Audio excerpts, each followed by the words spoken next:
You've had the dream again, the one you can't explain, the one that doesn't make sense in the morning, but feels unbearably real at 3 a.m. Maybe you're falling, maybe you're running. Maybe you're standing in a house you've never been in but somehow know. Maybe you're late for something you can't name. Maybe someone is there who shouldn't be. Someone who left. Someone who died. Someone whose face keeps shifting into someone else's. You wake up with your heart pounding, and the sheets twisted, and a feeling in your chest that doesn't have a word. And by noon you've forgotten the details, but the feeling stays. Like a bruise you can't see. Like a letter you opened but can't read. That dream has been trying to tell you something for months, maybe years, and every night you wake up before you hear the message. Freud said that's not an accident. He said you wake up because you're not ready to hear it. Your ego pulls the fire alarm the moment the unconscious gets too close to the truth. In 1900, Freud published the book he considered his masterpiece, not his most famous. His masterpiece. He called it The Interpretation of Dreams, and he opened it with a sentence that the entire scientific community rejected. He wrote that every dream is a wish fulfillment, every single one, even the nightmares, especially the nightmares. Before you dismiss that the way his colleagues did, let me explain what he actually meant. He didn't mean that you dream about things you want to happen. He meant that every dream is an attempt by the unconscious mind to express something that your waking mind won't allow. A desire, a fear, a memory, a truth. Something that has been locked in the basement and is using the only window available to it, the window that opens when you sleep, to send a message upstairs. But the message can't come through clearly. If it did, you'd wake up. The ego, even in sleep, is standing guard. So the unconscious disguises the message. It encrypts it. It wraps the truth in symbols, in metaphors, in images that seem random and bizarre but are actually constructed with extraordinary precision. Freud called this process dream work, and he identified 4 specific mechanisms the unconscious uses to hide the real message inside the dream you remember. The first is condensation. Multiple ideas, people, feelings, and memories are compressed into a single image. The person in your dream who looks like your mother but talks like your boss and lives in your childhood home isn't a glitch. It's your unconscious combining 3 relationships into one figure, because all 3 share something in common that you haven't consciously recognized. The dream is saying these 3 things are connected. Figure out how. The second is displacement. The emotional charge of the dream gets moved from the important element to an unimportant one. You wake up from a dream feeling intensely disturbed, and the only thing you remember is a red door. The door means nothing, but the feeling attached to the door means everything. Your unconscious moved the emotion onto the door so the real source of the feeling could stay hidden. If you want to decode the dream, don't chase the images, chase the feeling. The feeling is the compass. The images are the disguise. The third is symbolization. The unconscious speaks in symbols because symbols can carry meaning that words cannot. A bridge is a transition. A locked room is a secret. Water is emotion. Falling is loss of control. Teeth crumbling is powerlessness. Being naked is exposure. A house is the self, and different rooms represent different parts of your psyche. The basement is the unconscious. The attic is old memories. A room you've never seen before is a part of yourself you haven't explored. These aren't arbitrary assignments. Freud found these symbols appearing consistently across hundreds of patients from different backgrounds, different cultures, different lives. The unconscious has a shared vocabulary. Your dreams are written in it. The fourth is secondary revision. This is what happens when you wake up and try to remember the dream. Your conscious mind, your ego, immediately starts editing. It fills in gaps. It smooths out the illogical parts. It constructs a narrative that makes sense out of something that was deliberately constructed to not make sense. By the time you tell someone about your dream, you're not telling them the dream. You're telling them the ego's version of the dream. The raw material has already been censored. This is why Freud asked his patients to report dreams immediately upon waking, before the editing could begin, and why he paid more attention to the parts that didn't make sense than the parts that did, because the nonsensical parts were the ones the ego hadn't gotten to yet. Those were the cracks in the encryption where the real message leaked through. Now think about the dream that keeps coming back to you, the recurring one, not a dream you had once, the one that returns, maybe in the exact same form, maybe with variations, different settings, different faces, but the same core feeling and the same basic scenario. You're being chased, you're falling, you're searching for something you can't find. You're in an exam you didn't study for. You're trying to scream, but no sound comes out. You're watching someone leave and your legs won't move. Freud said recurring dreams are the most important dreams you will ever have, because a dream that comes once is a message. A dream that comes back again and again is a message you refuse to hear. The unconscious sent it, and you woke up. So it sent it again, and again, and again, each time hoping that this time you'll stay asleep long enough to receive it. Each time hoping that this time the ego won't pull the alarm. The content of a recurring dream almost always points to an unresolved emotional experience. Not a specific event necessarily, but an emotional pattern that is still active in your life. The person who dreams about being chased is not afraid of a pursuer. They are afraid of something they're avoiding in their waking life.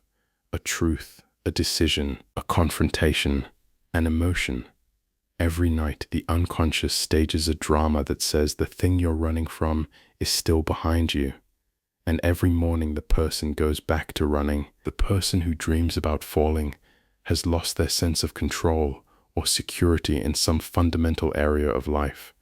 The ground beneath them has become unreliable. Maybe a relationship is unstable. Maybe their identity is shifting. Maybe a structure they depended on, a job, a belief system, a family dynamic has crumbled and they haven't fully processed the vertigo of living without it. The person who dreams about being in an exam they didn't study for is not afraid of tests. They are afraid of being evaluated and found inadequate. Somewhere in their life they are performing, pretending to know more than they do, pretending to have it together, and the dream is the unconscious saying, you know this performance can't last. Someone is going to ask you a question you can't answer. And then what? The exam room in the dream is always wrong. The desks are from elementary school. The teacher is someone from your past. The exam is in a subject you've never taken. These absurdities aren't mistakes. They're the dream telling you that the evaluation you're afraid of isn't academic. It's personal. It's the fear that somewhere, somehow, someone is going to test the real you and discover that the version you've been presenting doesn't hold up under examination. The person who dreams about trying to scream with no sound coming out is carrying something they desperately need to express but feel unable to. A boundary they can't set, an opinion they can't voice, a need they can't articulate, a no they can't say because saying no was never safe. The dream literalizes the experience of being voiceless. Your body is trying to produce the sound. Your throat is open. Your lungs are full. But the world receives silence. You push harder. You scream louder. Nothing. This is the dreaming version of what we discussed when we talked about the body keeping score. The voice that was silenced in waking life tries to break through in sleep, and even in sleep it can't. The mouth moves, the air flows, the sound dies somewhere between intention and expression. In the exact same place it dies every day when you swallow what you really want to say. And then there are the dreams about the dead. People who have passed appearing alive, speaking to you, sometimes angry, sometimes peaceful, sometimes saying things they never said in life. These are the dreams that shake people most. You wake up, and for 3 seconds you forget they're gone, and then you remember, and the grief hits fresh, as if the loss just happened. Freud was careful with these. He said dreams of the dead are rarely about the dead person, they are about the dreamer's unfinished emotional business with that person, the guilt you never resolved, the words you never said, the conversation you needed to have that death stole from you, the anger you weren't allowed to feel because you're not supposed to be angry at someone who died, the love you didn't express enough and now carry like a debt that can never be repaid, the relief you felt when they passed that you've never admitted to anyone, including yourself, because that relief is wrapped in so much shame it can only surface in sleep. The dead person in the dream is a messenger from your own unconscious, wearing the face of someone you lost, delivering a message about something inside you that is still unresolved, and they will keep visiting until you hear what they came to say. One of Freud's patients had a recurring dream for 11 years. In the dream, she was in a garden. The garden was beautiful, flowers everywhere, sunlight, a gentle wind. It should have been peaceful, but in the center of the garden was a well, an old stone well with no cover, and she knew, in the way you know things in dreams without being told, that something terrible was at the bottom. Every night she would walk toward the well. Every night she would get closer. She could hear something, not a sound exactly, a presence, something waiting, and every night, just as she reached the edge, just as she was about to lean forward and look in, she woke up, gasping, heart hammering. 11 years of the same garden, the same well, the same edge, the same inability to look. Freud worked with her for months, slowly, carefully, not pushing, just walking with her toward the well in waking life, the way she walked toward it in sleep. And what they eventually found at the bottom was a memory from when she was 4 years old, a memory so painful and so carefully buried that her conscious mind had completely erased it. But her unconscious had been staging this garden drama every night for over a decade, patiently, relentlessly, waiting for her to be ready to look. When she finally looked, when she finally allowed the memory to surface in the safety of the consulting room with Freud sitting beside her, the dream stopped. Not gradually, not over weeks, immediately. That night she slept through without the garden for the first time in 11 years. She never had the dream again, because the message had finally been received. The letter had been opened. The unconscious no longer needed to send it. This is what Freud meant when he said the dream is the royal road to the unconscious. It's not a poetic phrase, it's a clinical observation. Dreams are the most direct access point to the parts of yourself that you cannot reach while awake, and recurring dreams are the unconscious banging on a door that you have locked from the inside. So what do you do with this? You don't need a psychoanalyst to begin. You don't need special training. You need a notebook and the willingness to take your dreams seriously instead of dismissing them as random noise your brain produces while it tidies up. Start with the recurring dream, the one you've been having for months or years, the one you've told people about with a laugh and a shrug and the words, "I know it's weird, but..." It's not weird, it's the opposite of weird.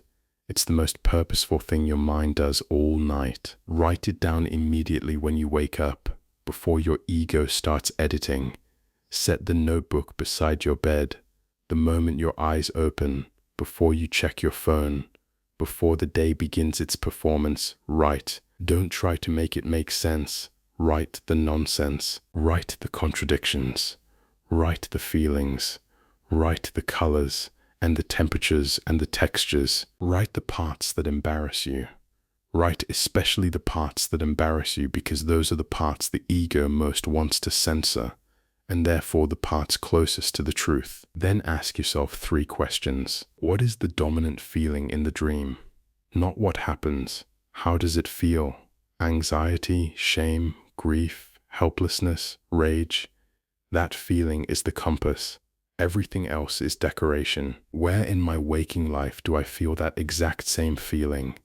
Not the scenario, the feeling. If the dream makes you feel trapped, where in your life do you feel trapped? If the dream makes you feel exposed, where are you hiding something? If the dream makes you feel abandoned, where are you afraid of being left? What am I avoiding that this dream keeps pointing to? This is the hardest question, because the answer is the thing you least want to look at. But the dream already knows what it is. It's been showing you every night. You just keep waking up before the reveal. You might not crack the code immediately. Dreams are patient. They've been waiting this long. They'll wait longer. But the moment you start paying attention, the moment you start writing them down, the moment you stop dismissing them as random noise and start treating them as encrypted letters from the deepest part of yourself, something shifts. The dreams change. They become more vivid, more detailed, more insistent, as if the unconscious realizes someone is finally reading its mail and decides to write more clearly. Freud believed that the dream life and the waking life are not two separate worlds. They are one continuous conversation.